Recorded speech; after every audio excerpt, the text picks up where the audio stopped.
놀라운 은혜와 축복과 평강이 가득하기를 간절히 축원합니다. 바울은 3차 전도 여행길에서 고린도와 윗지방인 터키를 거쳐서 이제 터키 남단의 에베소를 방문하게 됩니다. 그리고 두 번째 정식 방문으로서 그는 거기서 2년 반 이상을 체류하게 됩니다. 바울은 에베소에서 12명의 어떤 제자들을 만납니다. 제자란 당시 예수 믿는 사람들을 지칭할 때 일반적으로 통용되던 말입니다. 바울은 그 제자들에게 전에 없었던 질문을 던집니다. 너희가 믿을 때에 성령을 받았느냐? 에베소의 제자들이 뭐라고 얘기합니까? 오늘 말씀 보면 우리는 성령이 있다는 말도 못 들었고 성령의 이름도 듣지 못했다라고 대답을 합니다. 한마디로 뭐 어떤 상태일까요? 백지 상태입니다. 이 대답을 들은 바울은 좀 어이가 없다는 듯이 그럼 너희가 무슨 세례를 받았느냐?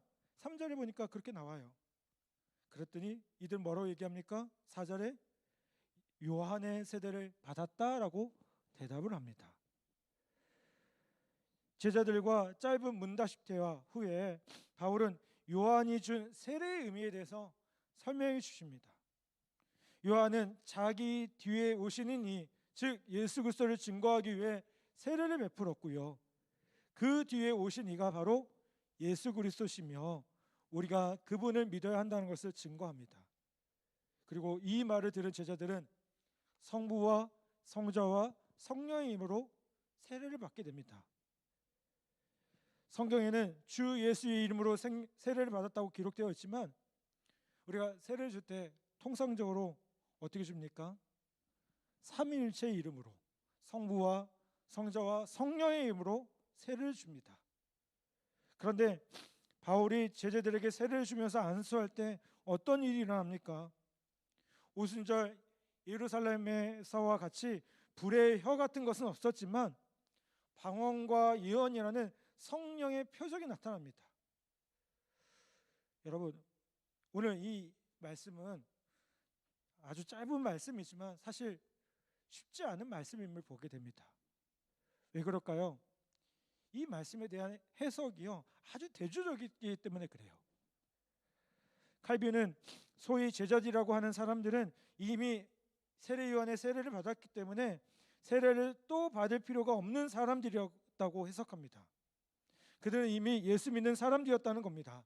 단지 성령을 너무 몰라서 성령의 사람이 되게 해달라고 기도해 준 것뿐이며 바울이 예수 그리스도의 이름으로 다시 세례를 주었다고 하지만 실제로는 이 사람들이 세례를 받은 것은 아니라고 주장을 합니다. 근데 여러분, 이 칼빈의 해석은 좀 어색합니다. 왜냐하면 성경에 뭐라고 얘기해요? 분명히 세례를 받았다고 기록돼요.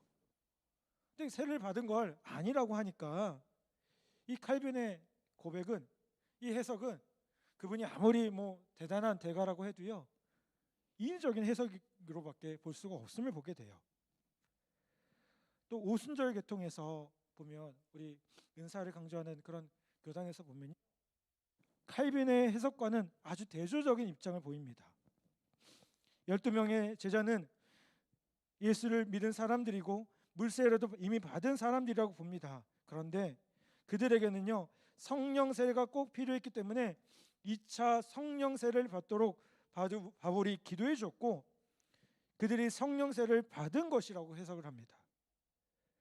그러므로 모든 그리스도인들은 비록 성부와 성자와 성령의 이름으로 물세례를 받았다 할지라도 반드시 2차로 성령 세례를 받아야 하고 그 성령 세례를 통해서 방언도 하고 예언도 하는 은사를 체험해야 된다는 거예요.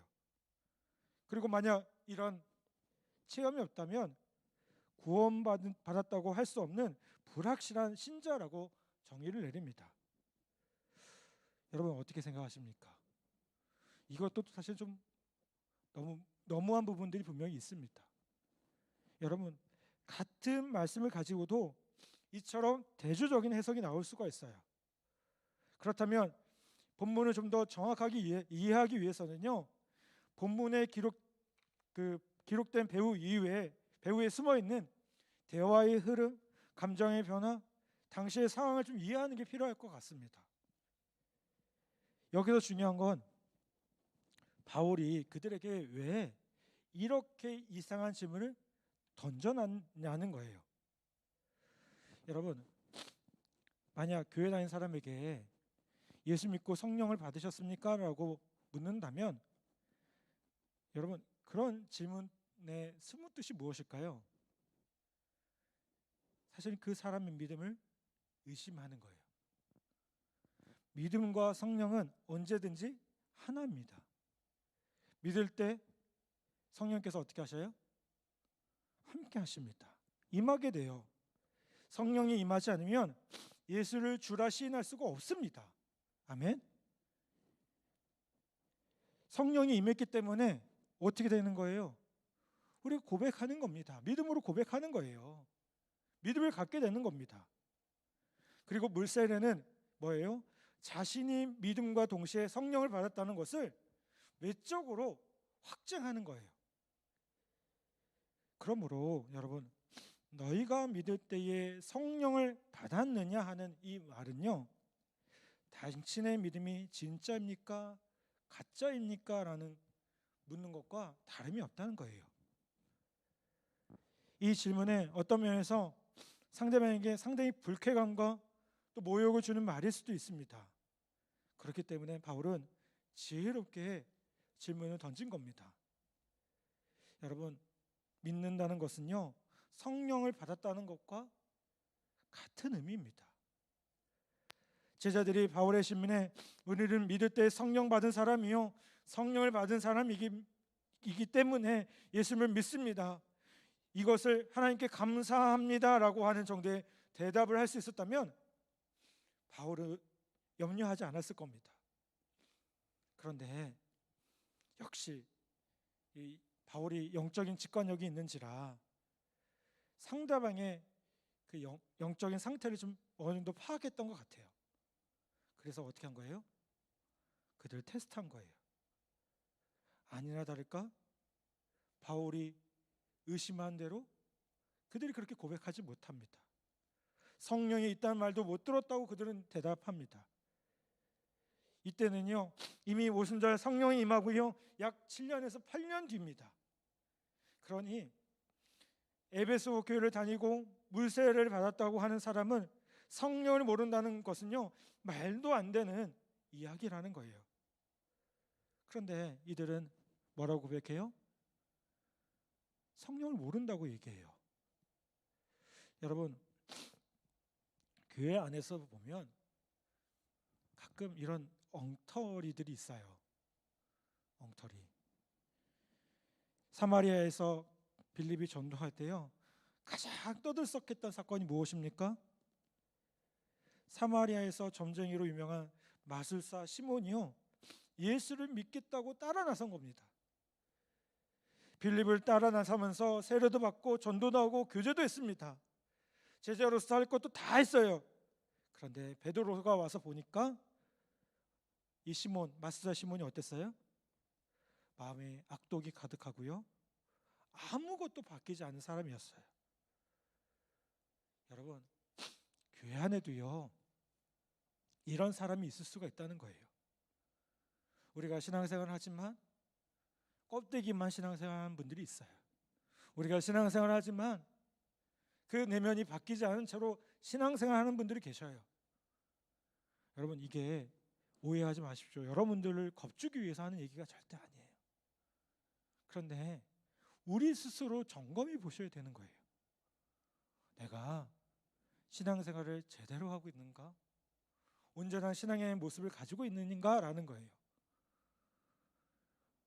모 이단은 그런 얘기해요. 한번 구원의 진리를 깨달으면 여러 번 회개할 필요도 없고요, 다시 한번 주님 앞에 설 필요도 없다라고 얘기해요. 이게 정말입니까? 제가 얘기했죠. 이거 틀린 겁니다. 그 잘못된 거예요. 우리는 어떻게 해요? 주님 나라 갈 때까지 우리의 믿음의 모습을 점검하고 또 점검해야 돼요. 왜요? 여러분, 우리의 육신이 얼마나 연약합니까? 이 연약한 육신 때문에 우리가 얼마나 많이 넘어집니까? 성령께서 제일 싫어하시는 게 뭐죠? 우리 안에 있는 그 욕심들, 우리 안에 있는 그런 모습들이에요. 그런데 이 육신의 모습이 가득 차니까 성령이 내 안에 계신지가 너무나 분명해야 되는데 자꾸만 흔들린다는 거예요. 여러분, 오늘 제가 여러분에게 겁주는 것도 아니고 협박하는 것도 절대 아닙니다. 하지만 오늘 우리의 믿음의 모습을 점검하기를 간절히 바랍니다. 우리가 찬양을 합니다. 예수 가장 귀한 그 이름, 우리 그렇게 멋있게 찬양해요. 그런데 어떤 분은요, 그냥 입술로 노래만 하는 분도 있어요. 저도 목사로서 설교를 하고요, 또 때로는 찬양 인도도 이렇게 하면서 느끼는 게 뭐냐면, 어떨 때 너무 습관적으로 하고 있어요. 이게 정말 부끄러운 고백인데요, 너무 습관적으로 하고 있어요. 익숙해요. 이 정도 하면 뭐 성도들 은혜 받을 거야 이런 생각부터 해요. 그런데 여러분, 중요한 게 뭡니까? 성도들이 은혜 받을 게 중요한 게 아닙니다. 내가 먼저 은혜 받아야 돼요. 내가 성령으로 충만해야 돼요. 아멘. 여러분, 이 말씀 아마도 많이 들어서 잘 아실 거예요. 그 얘기지. 그런데 거기서 끝나면 안 됩니다. 이 말씀을 통해서 나를 점검하셔야 되는 거예요. 여러분, 성경이 우리에게 주는 유익이 뭡니까? 우리의 연약함들을 다 비춰볼 수 있다는 거 아니겠습니까? 우리가 얼마나 제대로 하고 있는지, 얼마나 신앙생활의 바른 모습들을 가지고 있는지 점검해 볼 수 있다는 거 아니겠습니까? 여러분, 오늘 말씀으로 다시 한번 우리의 모습들을 점검하고 비춰보는 귀한 은혜가 있기를 간절히 바랍니다. 분명한 기준이 돼요, 성경은. 제가 오늘 찬양 인도를 하는데요, 아까부터 기도 소리가 자꾸 마음에 안 들더라고요. 왜 마음에 안 들까? 뭔가 이상해요. 뭔가 이렇게 나실 때마다 영향을 받나? 이렇게 생각을 하고 있었는데, 우리 집사님이, 권석기 집사님이 막 오시더니 그 기타 튜닝하는 걸 갑자기 새로 딱 꽂으시더라고요. 분명히 제 걸로 맞췄거든요, 튜닝기로. 근데 보니까요, 제 거 튜닝기가 이상했던 것 같아요. 제대로 된 튜닝기 맞추니까 음이 떨어져 있어요. 방금 전에 일어난 일이에요. 여러분, 우리는 끊임없이 어디다 맞춰야 돼요? 하나님 말씀에, 성령에 우리의 삶을 맞춰봐야 돼요. 분명히 잘 되던 기타인데, 그렇죠? 잘 되던 그 기타 튜너인데, 요즘엔 너무 좋아요, 기타가요. 튜너가요, 음이 딱 틀어지면 이게 딱 보이거든요. 잘 맞았던 건데 왜 갑자기 이랬을까요? 근데 제가 잘못된 거를 가지고 있었던 것 같아요. 사모한테 또 산다는 얘기는 아니고요. 또 산다는 얘기 아닙니다, 절대로. 고쳤어야죠. 여러분, 우리가 신앙생활하면서 틀릴 수 있고 다를 수 있어요. 흔들릴 수 있습니다. 그런데 더 중요한 게 뭘까요? 말씀 앞에 우리 자신을 또 점검하고 또 점검하는 거예요. 히브리서 12장 2절에도 뭐라고 말씀합니까? 믿음의 주요 또 온전케 하신 이인 예수를 바라보자. 예수를 어떻게 바라봐야 됩니까? 예수님을 딱 기준으로 두고요, 우리의 시선을 포커스 온 해야 돼요. 거기다 맞추는 거예요. 내가 나를 기준으로 해서 예수님 맞추는 게 아니고요, 예수님께 딱 시선을 두고요, 내가 거기를 맞추는 겁니다. 여러분, 오늘 이 시간 우리의 신앙의 모습이 정말 예수님을 향하고 있고 예수님 앞에 서 있는지, 말씀 앞에 서 있는지 다시 한번 점검하는 은혜가 있기를 간절히 바랍니다. 4절, 5절 말씀을 제가 다시 한번 봉독해 보겠습니다. 바울이 이르되 요한의 회개를 베풀어 백성에게 말하되 내 뒤에 오신 이를 믿으라 하였으니 이는 곧 예수라 하거늘 그들이 듣고 주 예수의 이름으로 세례를 받으니라고 말씀합니다. 여러분, 바울이 하는 말을 들어보십시오. 성령 세례에 대해서 설명하고 있습니까? 아니면 복음을 전하고 있습니까? 복음을 전했습니다. 왜 그렇습니까? 그들은 성령을 모르는 사람들, 예수의 이름도 모르는 사람들, 너무나 기초가 없는 사람들이었기 때문에 그래요. 4절 5절에 보면 바울은 오로지 예수를 믿어야 한다는 것만 이야기했어요. 그리고 이들은 어떻게 했습니까? 이 말을 듣고 주 예수의 이름으로 세례를 받았어요.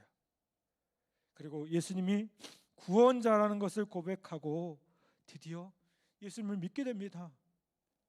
이들이 세례를 받을 때 성령을 받은 것은요, 오늘날 우리가 예수 믿을 때의 성령을 받는 것과 다른 것이 없음을 보게 됩니다. 다른 것이 있다면 그들에게 성령의 외적인 표시인 예언과 방언이 있었다는 거예요. 사랑하는 여러분, 오늘 우리 안에 복음에 대한 분명한 확신이 있는지 다시 한번 묻고 싶습니다.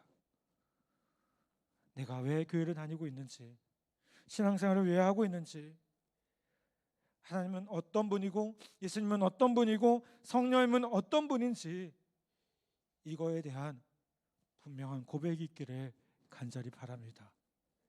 제가 요즘 1월 달부터 새해를 시작하면서 사도신경의 말씀들을 가지고 계속해서 말씀을 전하고 있어요. 주일날. 저도 사실은 처음 여기 와서 이렇게 하다 보니까요, 쉽지 않아요. 말씀을 전하는 과정이. 제 스스로의 부족함을 너무 많이 느끼면서 설교를 하고 있습니다. 사실은. 그런데 이게 너무 필요한 것 같아요. 우리는 그냥 믿는다고 말해요. 예수 믿는다고 말해요. 그런데 믿는다고 하면서 뭘 믿고 있는지를 몰라요. 여러분, 우리가 믿는다고만 하고 그냥 엉터리로 신앙생활을 하고 있지 않은지 다시 한번 우리의 모습들을 또 한번 점검하기를 다시 한번 부탁을 드립니다. 말씀으로 여러분 분명히 깨닫기를 바랍니다. 그리고 삶 속으로 체험되어지고 경험되어지기를 간절히 바랍니다. 아멘. 여러분, 오늘 여기에 나오는 엉터리 제자들이 아닌 그리스도의 참된 제자로서 그 주님의 놀라운 은혜를 날마다 경험하고 그 분명한 말씀 위에 믿음 위에 굳게 서 있는 제자로서 더 굳건히 세워지는 우리 모든 성도들 되기를 간절히 바랍니다. 제가 이제 요즘에 새로 등록하시는 성도님들을 만나고 이런저런 얘기를 하다 보면 그런 느낌을 많이 가져요. 참 바쁘게 살아오셨구나 라는 느낌을 많이 갖습니다. 예, 야전에서 또 삶의 자리에서 얼마나 힘드셨습니까? 그러면서 제가 꼭 얘기해요. 여기 새신자 우리 부 끝나면 우리 교회는 티하고 어성경 꼭 합니다. 힘드시지만 꼭 하십시오. 제가 그 얘기 꼭 합니다. 왜 얘기할까요? 여러분, 제가 성도도 괴롭혀서 뭘 얻겠습니까? 예? 그거 뭐 하라고 해서 제가 뭘 얻겠습니까? 저 뭐 티나 어성경에서 뭐 받는 거 없습니다. 분명히 말씀드립니다. 그거 받는 거 없어요. 단 1%도 없어요. 근데 왜 하라고 할까요? 말씀으로 다시 한번 세워지자고요. 제가 가끔 MCF들 이렇게 모여서 성경 공부할 때 이렇게 듣다 보면 솔직하게 어떨 때는 우리 신우보다도 못한 그런 믿음의 모습들을 보일 때가 있어요. 왜요? 너무 바쁘시거든요. 너무나 정신없게 살아오셨거든요. 여러분, 그렇게 살아오셨다면 다시 한번 하나님의 말씀으로 우리의 믿음의 모습들을 다시 한번 점검하고 세워갈 수 있는 귀한 은혜가 있기를 간절히 바랍니다. 아멘. 여러분에게 귀한 기회가 될 겁니다. 도전이 될 겁니다. 그리고 그것들을 통해서 여러분의 신앙이 자라가고 여러분의 삶의 모습들 안에 예수님의 놀라운 말씀으로 능력이 나타나는 놀라운 것들을 경험하게 되리라 저는 분명히 믿습니다. 다시 한번 주님 말씀으로 그렇게 든든히 세워지는 우리 복된 성도들 다 되기를 간절히 바랍니다. 아멘.